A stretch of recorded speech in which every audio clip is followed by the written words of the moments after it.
let's discuss this whole situation going on with Facebook. Now, a lot of you guys, I'm pretty sure you guys were alert 2 days ago when Facebook crashed and it caused hysteria on many people across the globe. They went crazy because some folks are just obsessed with being on Facebook, being on Instagram, getting that constant euphoria of people liking a post, people commenting on a post, or them just being able to be nosy and look into the lives of their favorite celebrities and things of that nature. Well, 2 days ago, I woke up, got on my phone, and refreshed my page. I went on Instagram and I noticed that it wasn't working.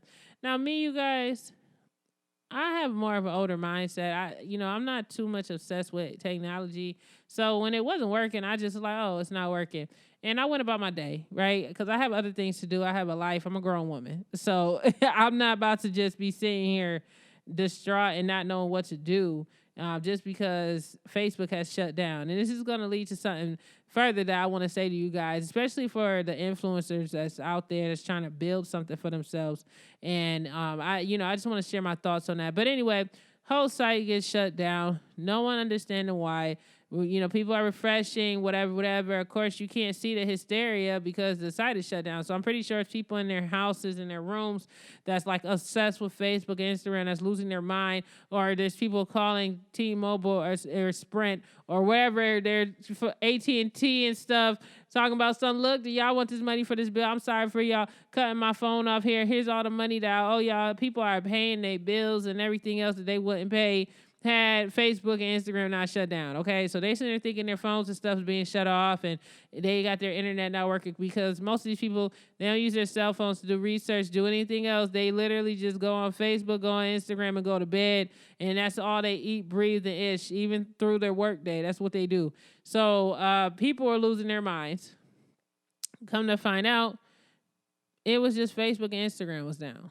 Now, of course, the owner of Facebook, Mark Zuckerberg, he went on Facebook and made an announcement basically telling everybody that, he was sorry for the shutdown and apologizing to people. But so many people are just like really having like conspiracy theories on why Facebook was shut down. And there has been stories speculating that allegedly Apple may be banning or may attempt to ban Facebook in the future due to what people are saying.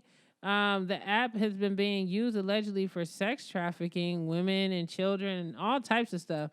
Now, this story is coming from The Sun. Now, I don't know if this has any reason or anything to do with why all of a sudden the website wasn't working. I don't know if they were trying to scrub information from the internet. Like I said, everything I say on here is alleged. I don't know if it's fact or fiction, but I'm just speculating. And maybe me and you could just go back and forth and just think about it together on what it could be of why, because I just don't find it. I don't think, and I don't believe in anything being a coincidence. And I feel like oftentimes so many people in this world, we're just sheep, and we take everything for face value. And I just don't feel like it's a coincidence or an accident that two of the biggest networking apps shut down at the same time, following this news article coming out stating that allegedly Facebook has been involved in this sex trafficking, sex slave scandal that's being reported by The Sun. Now, I'm going to read this to you guys, and you guys can sit amongst yourselves and hear this, but this is what I discovered, and this came out on September 24th. So this is about a week and a half before this entire crash happened. Now it says, Apple threatened to ban Facebook from the iPhone after an investigation found that its apps were used for human trafficking. The discovery led to warnings from Apple that it will remove Facebook and Instagram from the App Store unless it stamped out the practice. Apple threatened to ban Facebook and Instagram as well back in 2019 after an investigation found that human trafficking was going on and people were being sold allegedly on the app, and they were selling victims back and forth through the app. Facebook reportedly knew about the sex trafficking ring for months and did not take any action to take the accounts down and any associated posts that may have been associated with the human trafficking down allegedly. Now, let's talk about this because it's interesting how when it's something this serious going on allegedly through this Facebook app, the owner of Facebook or CEO of Facebook hasn't took those accounts down, but they've taken down accounts for a lot of major, and I'm just going to talk about the black sector of YouTube and things of that nature and how they branch off into Instagram and Facebook. I noticed that he made sure that he's deleted a lot of prominent black influencers accounts over petty things that they would say is a violation of Facebook or Instagram's guidelines, community guidelines, and things of that nature. But allegedly, you have a sex trafficking ring going on up and down the story timelines, and there is no reporting of that. There is no accounts being taken down for that. I mean, I just feel like they have a lot of explaining to do, and this is why it's important. And before I get further into the entire story, because I'm gonna read everything else, but this is why when it comes to being an influencer, whether you're black, white, whatever, if you make decide to make a podcast, or you decide to go into this media business or any type of business within yourself where you're entertaining the public, it's important to make sure that you actually have a homepage or a website or an app that is homemade, homegrown, to send your fan base just in case these apps shut down. Now, for example, and I just want to point out one, a place that I just be like, I'm kind of concerned for them is the Shade Room. Now, I know the Shade Room has their Instagram page, and it has 24 million followers. They are literally the number one media source in black culture currently, with 24 million followers. And they also have their homepage site, which is theshaderoom.com. Now, when the Instagram page went down and Facebook went down, the first people I thought about was like the Shade Room. And it's because Instagram is like the homepage or the home app for the Shade Room. Millions and millions of people go there, from the urban community looking for news, any updates and things of that nature going on in the culture through the Shade Room. Now, with Instagram being shut down, that basically affected the income of not only the Shade Room, but a ton of social media influencers out there. And I know a lot of people probably panicking, stressed out, not knowing, because I notice people making a lot of money off of Facebook, a lot of money off of Instagram. But you guys, this is a time for you guys to uprise and understand that you have to start making your own apps. You have to start making your own outlets for people to go that does not circulate up and through the Instagram and Facebook streets, you guys. You have to start making your own outlets for your fan base and people to go. Just in case there is a situation where these apps shut down, or even if the owners of the apps decide to just shut your account down, where will you all have your meeting grounds for your fan base, your core fan base to go, just in case everything goes awry? The same way that this man, Mark, created Facebook and he started it in his college dorm or whatever the situation may be, you can do the same thing too. And I really just want influencers out there to really use their brains in the same way that you were able to build a follower, a fan base through these apps and Facebook and Instagram. You can also funnel your fan base. And you guys, this is important. This is an important part where I want you guys to understand and hear me and what I'm saying, okay? Many people use these different apps, these social media apps, in the wrong way because they become obsessed with the numbers that they have within the app, that particular app, when it really is about how can you take those followers that's on this app and take them elsewhere to your personal app so they can follow everything that you're doing. And that's when you really have a fan base. God forbid there is a huge cyber attack that happens, because maybe that's what could have happened. I don't know.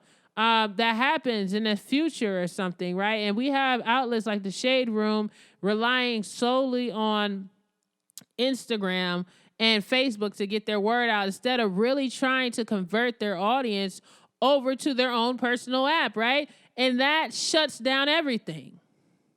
Now there's people walking around here unemployed. Like I want to tap into something real quick because with that, I want to go into something that happened a couple of weeks ago in regards to Jason Lee and Karen Seville. Basically, there was allegedly drama going on between the two of them. And I'm just bringing this up because I'm proving my point, because Jason Lee was basically saying that allegedly Karen Seville got his account hacked because they had beef with each other. And Karen Seville reportedly admitted to it, that she had did it. And I think she said that she had said that admitted it in Clubhouse, and it was recorded. And it's a big old lawsuit that's supposed to be going on between Jason Lee and Karen Seville. And Karen Seville, she worked with a lot of people like Hillary Clinton and everything else. And I mean, people are basically trying to say that Karen Seville allegedly has been scamming people and hip hop artists and all this other stuff. The reality TV star Jessie Wooden came out and blasted her for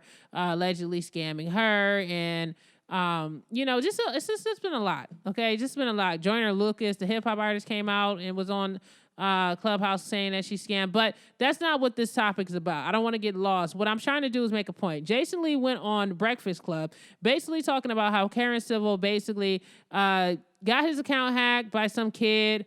Whole thing was shut down. He had about 2 million followers, and he had lost a ton of money because of the hack, because he relied solely on his Instagram page, and that's where he made all of his income from. So he basically had to rebuild everything from scratch. But my thing was like, why did he not have his own app? Why? And I don't know if there's a Hollywood Unlocked app or a network or whatever, but I mean, when you guys and all of my bloggers is out there, if you all have over 600,000 followers or more, you need to start funneling your audience to bigger outlets. I know that you guys are making a lot of money, but it's also, when you're making that money, it's also important to invest that money into smarter things. It's nice to show off that watch that you can afford from talking shit about people. It's nice to show off that car, I guess, if that's what you do. I'm not flashy, but that's what a lot of people in our culture do. We get real flashy instead of thinking of how can we make sure that this money is secure. And with this shutdown on Facebook and Instagram, it further, emphasizes my thoughts that we have to start thinking large and being in charge. And shout out to one of the bloggers that's out there right now that's being large and in charge, Tasha K. Now, a lot of people hate her. A lot of people cannot stand this woman because she's always blasting people, putting out stories and exclusives, doing interviews, just spilling all the people. Hey, to listen to the rest of this podcast, be sure to check it out right now on Apple Podcasts, Spotify, Google Play, Stitcher, TuneIn, and much, much more, y'all. It's the DJ Jerica Podcast, where we talk about celebrity news, commentary. Yo, check it out right now, okay? All of those apps are free, 99. Download it and hear the full podcast. I'm making a movement. I appreciate everybody for your support, and I'll catch you guys on the next one. Much love. Peace. If you like music from the 90s and the 2000s, make sure you guys subscribe to my other channel, DJ Jerica Music Lounge, where I'm playing all of your favorite throwback jams, y'all. And I get down, baby. It's my mix show. It's you hearing what I sound like. Yeah, I sit here and gossip, but I am an actual DJ, and I do mix it up on the ones and twos. So I hope you guys join me. Make sure you guys, of course, subscribe to this channel, but also go ahead over to DJ Jerica Music Lounge and subscribe there now. I appreciate y'all. Peace.